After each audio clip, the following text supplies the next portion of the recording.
Assalamu alaikum warahmatullahi wabarakatuhu. Ndugu zangu, katika siku hii ya leo tunasema kwamba funga siku hii ya Ashura uone maajabu yake katika maisha yako, na hakika Allah atakuonesha maajabu au miujiza. Funga siku hii ya Ashura upate miujiza katika maisha yako. Funga hii ya Ashura ni funga ya ajabu sana, na naomba nikufahamisheni kitu. Leo tupo tarehe 7 ya mwezi Muharram, na Ashura huwa inapatikana katika mwezi Muharram ndani ya mwaka mpya wa Kiislamu, ambako inakuwa ni mwezi wa kwanza wa Kiislamu. Sasa hii funga ya Ashura inapatikana hapa, lakini funga hii asili yake ilianza kabla ya Mtume, na Mtume akaikuta naye akaiendeleza, na sisi pia tunatakiwa tuiendeleze, kwa sababu sisi tunamfuata Mtume Muhammad salawatullahi wasalamuhu. Sasa basi, funga hii ya Ashura, kwanza kabisa tuijue ma huwa al-Ashura. Nini hii maana ya Ashura? Hii Ashura maana yake, maana tunaweza tukawa tunasema tu funga ya Ashura, funga ya Ashura, lakini hatujui nini maana ya Ashura. Ashura maana yake ni asharatun, maana yake ni namba 10. Kwa nini 10? 10 kwa sababu tunapoingia katika mwezi Muharram, tunaanza siku ya kwanza, tutahesabu siku ya kwanza, ya pili, ya tatu. Tukifika ya 10 tutasema siku ya 10. Sasa funga hii huwa ikifika siku ya 10 ya mwezi Muharramu katika mwaka wa Kiislamu ambao ni Hijiria, ndiyo funga hii inapatikana siku ya 10. Kuna wengine ulamaa huanza siku ya 9, na wengine huanza 9 na 10, na wengine huanza 10 na 11, lakini hususan 10 ndiyo kila kitu, ndiyo Ashura yenyewe. Sasa basi, kwa nini wanaanza siku ya 9 tutaisema, na kwa nini wengine hupiga 10 mpaka 11 tutasema insha Allah, lakini mahususi funga hii ni Ashura, manake ni asharatun, ni siku ya 10. Sasa basi, siku hii inapatikana katika mwezi wa Muharram katika kalenda ya Hijiria, ambako huu unakuwa ni mwezi wa kwanza wa Kiislamu. Haya, hebu twende tukatazame asili ya funga hii ni kitu gani? Asili ya funga hii, yaani kwa nini hii imekuwa watu wanafunga katika mwezi Muharram, mwezi Muharram siku ya 10? Kwa nini watu wanafunga? Nini sababu ya watu kufunga? Hapa sasa ndipo penye elimu nzuri kabisa na yenye kukunufaisha na kukufundisha jambo, ili na wewe uanze kuifunga siku hii na kuizingatia siku hii. Twende kwanza tukamsome mwana wa chuoni al-Imam Ibnul Hajar al-Athqalani.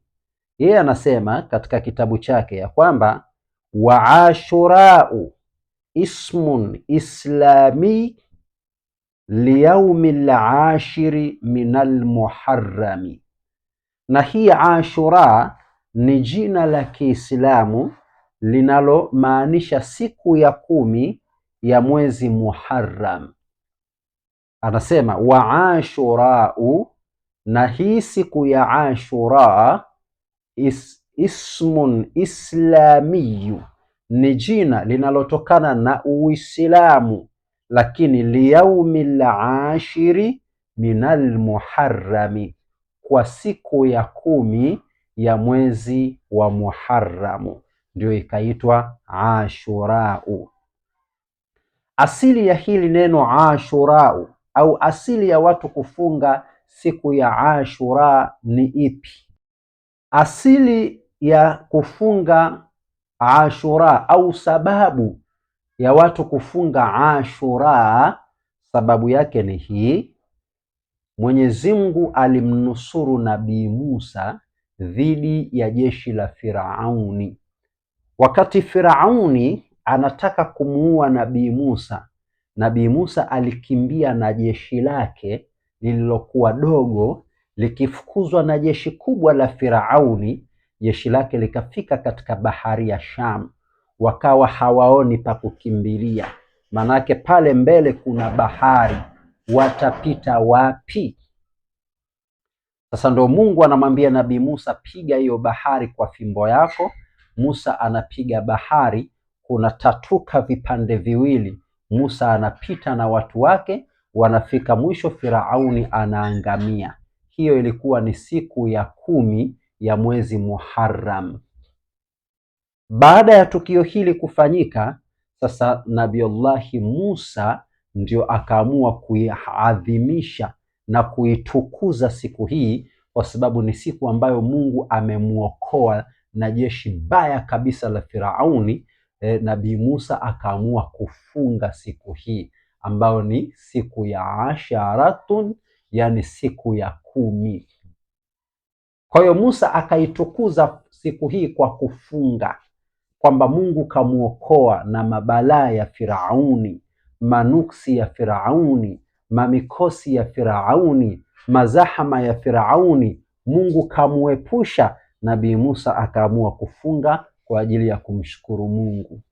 Ndio ukisoma katika Qur'ani Mwenyezi Mungu anasema, fa anjaina Musa wa man ma'ahu ajma'in, tukamuokoa Nabiullahi, tukamuokoa Musa na wote aliokuwa nao.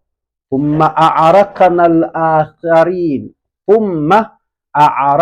al-akharin, kisha tukawaangamiza wengine. Yani jeshi la Firauni lilokuwa likimfukuza Musa likaangamizwa, wakati huo jeshi la Nabii Musa likiwa limesalimika. Kwa hiyo siku hiyo wakati Musa kasalimika, halafu jeshi la Firauni likaangamia, hapa tunasema Nabii Musa aliokoka na aliepukana na nuksi, balaa na mikosi na vitimbi na kila aina ya shida za Firauni. Na ndio maana Musa kwa shukurani akaamua kufunga ile siku. Baada ya Musa kufunga ile siku, sasa hii ndiyo ikawa asbabu ya watu kufunga, kufuata funga ya Nabii Musa kama funga ya shukurani. Sasa ukienda sasa huko kwa Mayahudi wana tabia ya kusoma vitabu vya Taurati, Zaburi pamoja na Injili. Kwa hiyo Musa sasa baada ya kuondoka na kaumu yake, utawala wa Musa umeondoka, umekuja utawala wa Nabii Isa. Mayahudi walikuwa wanasoma sana vitabu. Walipogundua sasa umekuja umma wa Nabii Isa, katika vitabu kukaa wakisoma, wanakuta kuna utabiri wa Mtume Muhammad sallallahu alayhi wasallam. Walipogundua kwamba kuna mtume atakuja anaitwa Muhammad, wakasoma wa mubashiran birasuli yaati min ba'di ismuhu Ahmad. Hapa anabashiriwa Mtume Muhammad kuja kabla hajaja zama za Nabiullahi Isa. Yanatamkwa maneno haya katika Taurati. Ukisoma 18:18 Taurati, maneno haya yanasema kwamba mtume atakayekuja huyu atakuwa ana mfano wa Musa. Ndio pale unamkuta Musa Muhammad. Musa alioa, Muhammad kaoa. Musa alichunga mbuzi, Muhammad kachunga mbuzi. Yaani mifano ya Nabii Musa ni kama mifano ya Nabii Muhammad, na ndio asbabu ikaonekana kwamba nabii atakayekuja atakuwa na mfano wa Nabii Musa, ambaye ni nani? Ni Nabii Muhammad. Sasa kwa hali kama hii, Mayahudi walikwisha liona hili zamani, tangu zama za Nabii Isa wao wanaamini huyo nabii aliotabiriwa hapa bado hajaja, na kweli bado hajaja. Zimepita zama za Nabii Isa, Mayahudi wakafuatilia vitabu, wakagundua atakayekuja atakuwa na alama kwenye bega lake, lakini Nabii Isa hakuwa na alama kwenye bega lake, wakajua hakuwa huyu. Lakini baadaye Mayahudi wakafuatilia, wakagundua ya kwamba atakayekuja hatokuja katika maeneo mengine isipokuwa atapatikana katika maeneo yenye milima pamoja na mabonde pamoja na mashamba ya mitende. Wakapiga direction zao, wakagundua hakuna sehemu nyingine isipokuwa ni kule Yathrib, ambako ndio Madina ya sasa, kwa sababu kuna Maka na Madina. Basi wakapiga hesabu zao, wakajua itakuwa ni Madina, kwa sababu Madina kuna milima na mabonde na mashamba ya mitende. Maka kuna milima lakini mabonde yake ni machache, lakini pia kuna mashamba ya mitende. Kwa hiyo wakaona palipokusudiwa katika vitabu patakuwa ni Madina, hapo ataishi mtume huyu.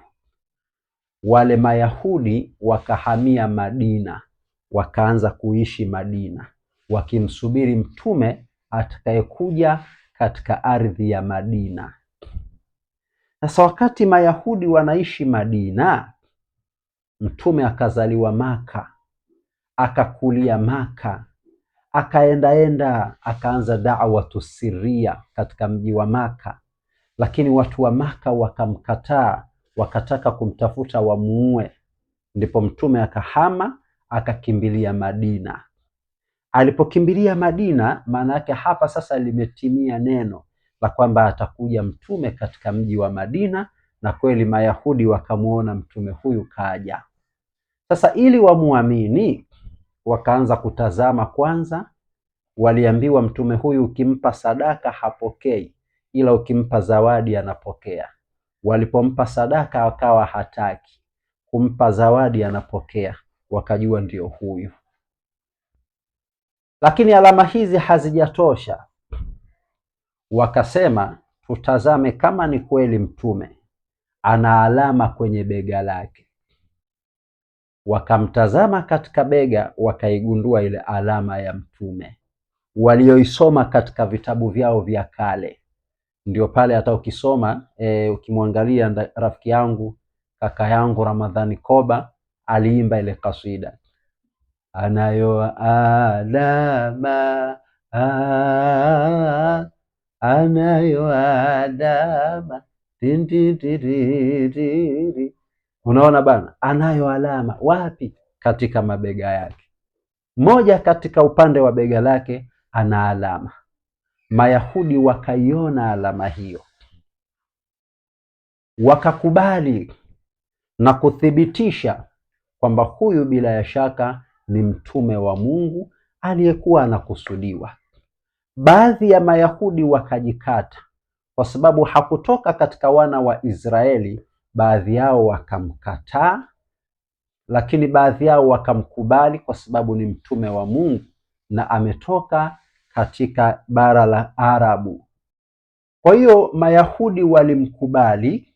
Hao waliomkubali mtume akaendelea kuishi nao na akaendelea kufanya harakati zake alizotumwa na Mungu, akiwa amekubaliwa na hawa Mayahudi mashallah, katika mji wa Madina, ambako Wayahudi wote hawa nao walikuwa ni makabila tofauti tofauti waliokwenda kuishi Madina kwa ajili ya kutaka kupata habari za mtume au kumsubiria mtume atakayekuja, ambao walikuwa ni makabila matatu Mayahudi hawa.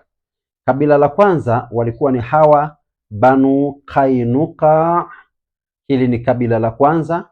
Kabila la pili walikuwa ni Banu Nadhir, na kabila la tatu walikuwa ni Banu Quraidha.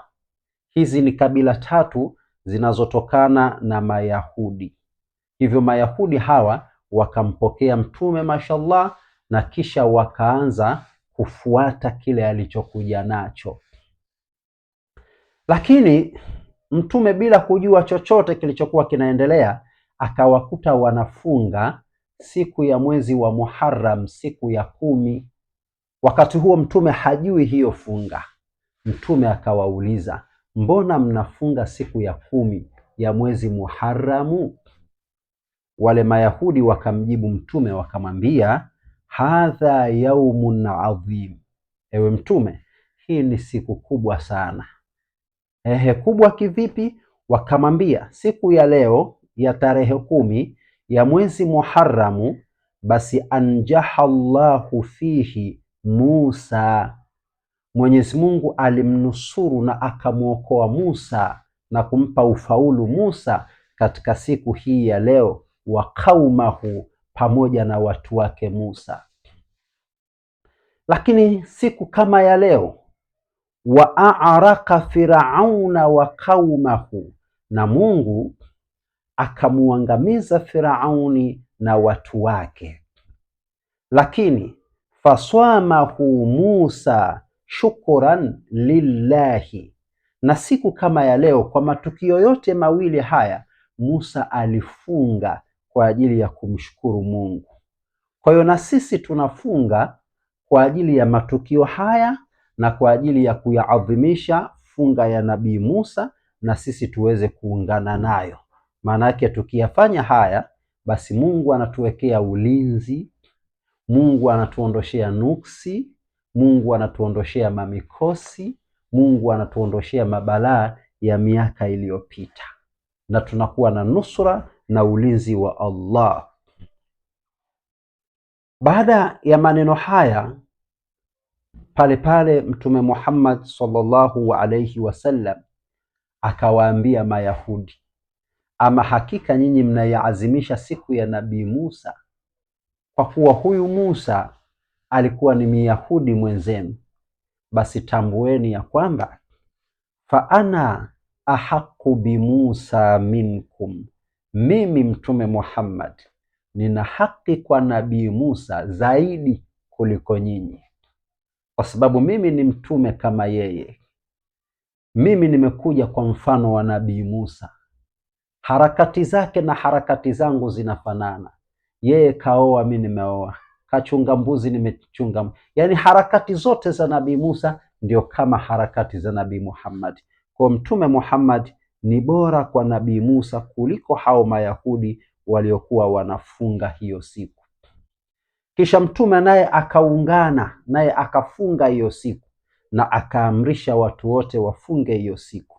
Na Mtume akasema hivi, la in baqitu ila qabil la in baqitu, nikibakia, la in baqitu ila qabil la usumanna tasia, lau nikibakia nikakutwa na mwaka unaokuja nitafunga kuanzia siku ya 9.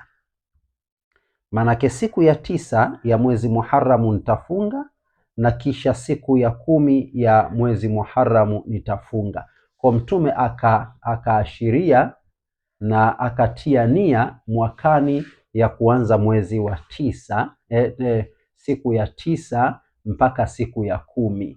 Hiyo ni nia ya Mtume Muhammad sallallahu wa alayhi wasallam. Sasa hiyo ndiyo siku ya Ashura, au asili ya Ashura, au funga ya Ashura ndiyo iko hivyo. Mimi na wewe nasi tunatakiwa tuifunge siku ya Ashura kama siku ya uokozi wa Nabii Musa, na siku ya kuangamia Firauni, na siku ya kuokoka Musa, na siku ambayo Musa alifunga, na siku ambayo Mtume Muhammad alifunga, na sisi tunatakiwa tufunge. Hakika tukifunga siku hii tutapata uokovu na tutapata kheri na tutapata baraka, na wallahi tutaokolewa na sisi katika mambo yetu, tutaokolewa na sisi katika mabalaa yetu, tutaokolewa na sisi katika manuksi yetu, tutaokolewa na sisi katika kila aina ya mabaya yetu, ya mabaya ambayo yametokea.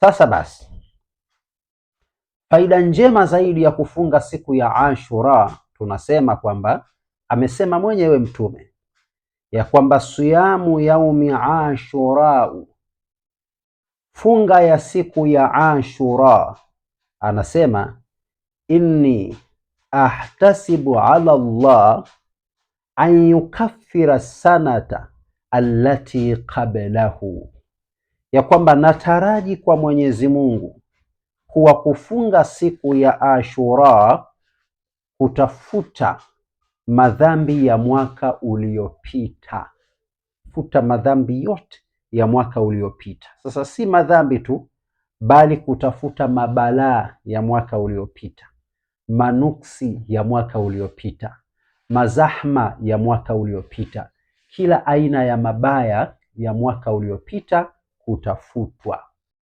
Sasa ndugu zangu, nawaasa na wahusia pamoja na kuihusia nafsi yangu, insha Allah, hebu tuifunge siku ya Ashura sote, insha Allah, twendeni tukaifunge siku ya Ashura.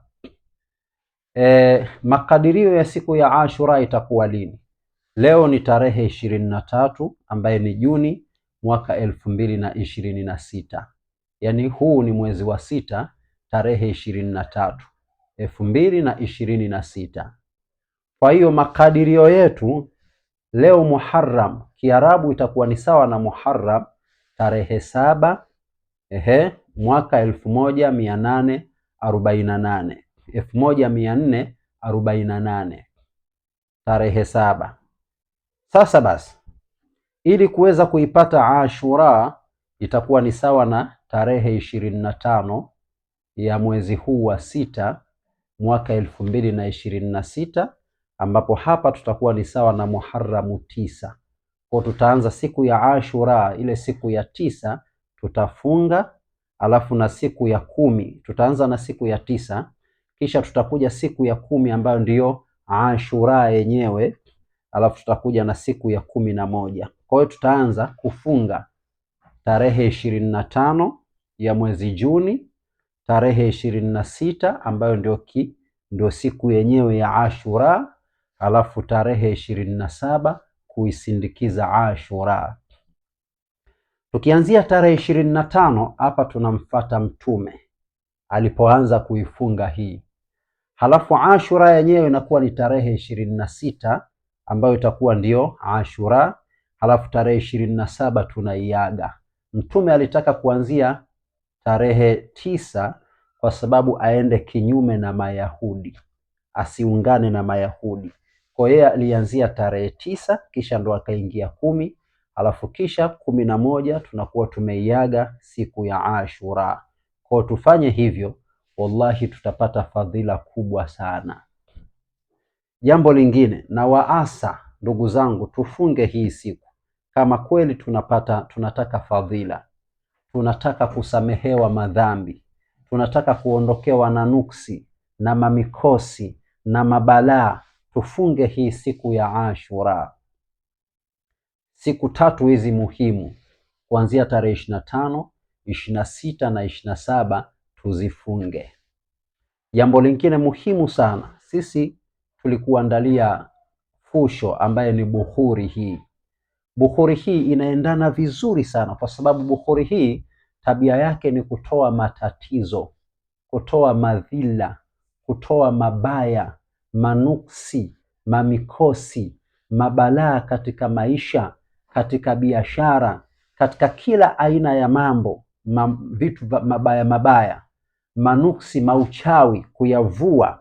Basi bukhuri hii tuliitengeneza kwa material 11, ambayo material haya tulikwisha yafundisha. Tukasema utachukua kandar, utachukua jawi, utachukua sandarus, utachukua ubani dhukura, utachukua manemane, utachukua miski nyeupe ya unga, utachukua miski nyeusi ya unga, utachukua kafuri, utachukua ambari nyeupe, utachukua faijali na utachukua uvumba. Vitu vingapi?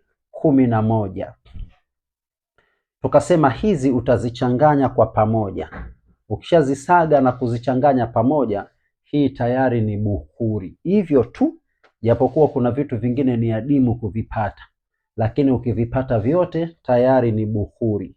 Bukhuri hii utaisomea kisomo chako mwenyewe. Tukatoa mfano, mtu anaitwa Amina, mama yake anaitwa Asha, utachukua herufi za Amina na herufi za Asha utazichanganya kwa pamoja, utapata idadi moja.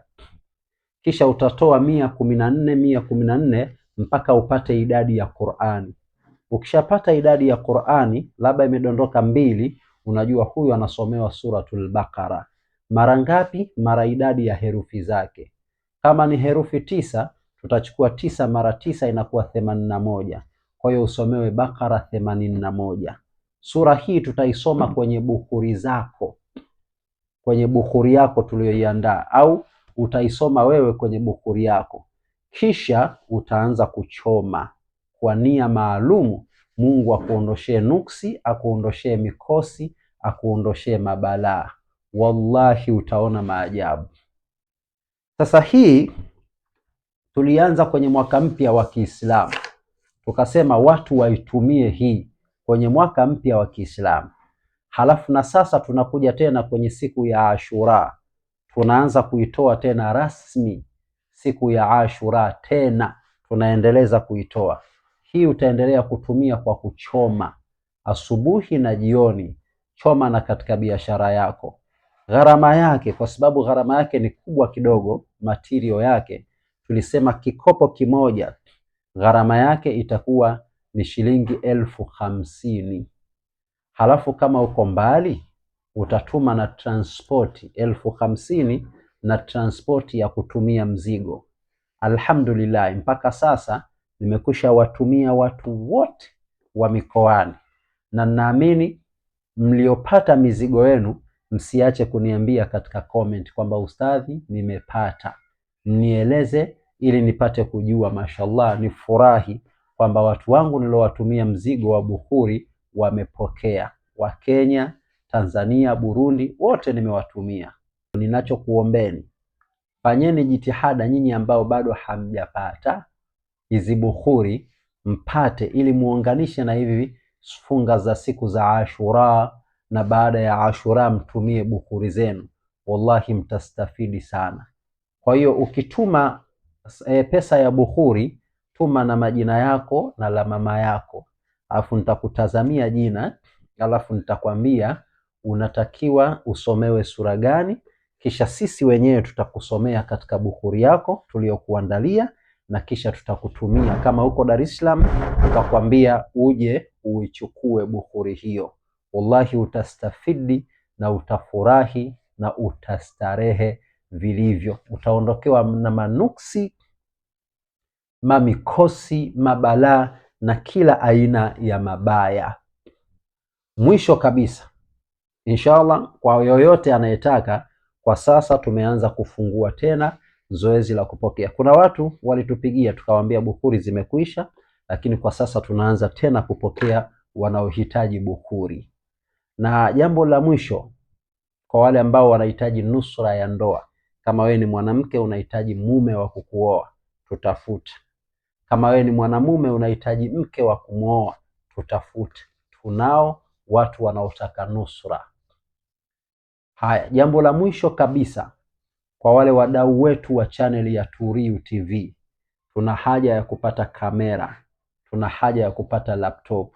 Yoyote mwenye uwezo wa kulifanya hili, inshallah tunaomba atupige jeki, na inshallah tutamuombea sana dua. Mwisho kabisa, usiache kusubscribe, usiache kushare. Wassalamu alaikum wa rahmatullahi wa barakatuhu.